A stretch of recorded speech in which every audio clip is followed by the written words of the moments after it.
And a lot of us have this voice in our head. We all know that voice in our head that tells us the truth every single day that we try to run away from, that says we're scared of this, let's go this way. It started gnawing at me so horribly bad that it wouldn't allow me to live anymore without facing me. I had to go back in the dungeon. So when I tell my story, I tell it on a very surface level. I had to go down in the dungeon, the sewer where my mind used to be at, and talk to that guy.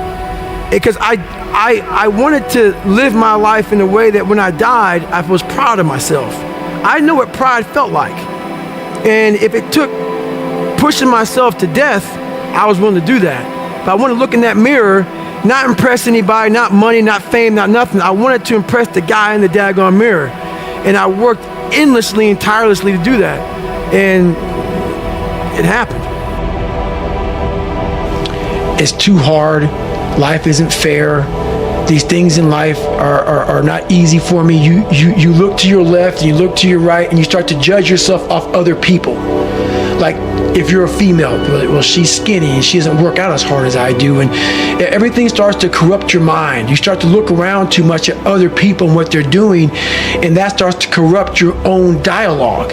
We are judging ourselves against too many fucking people. You have to judge yourself against yourself.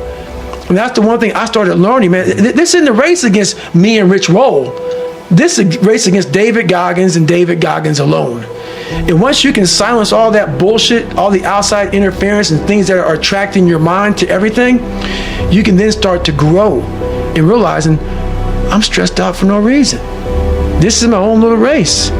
This is my own timeline, and this is how I'm going to run it. You're willing to suffer and go back in the grind.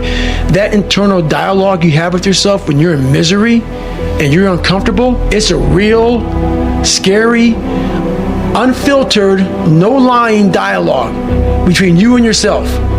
And people know exactly what the fuck I'm talking about when you're in a bad spot in life and your mind is saying all kind of shit.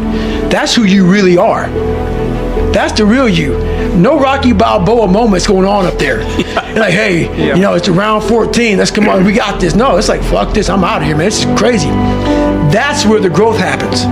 When you're able to stay in that moment and talk yourself back into the suck of wherever you're going through, and you start stripping those layers away. But as you're stripping those layers away, you're building calluses over top of shit in your mind. That's where the growth starts to happen, is when you have to force yourself to stay in it. You can't leave it. In the end, it is you versus you.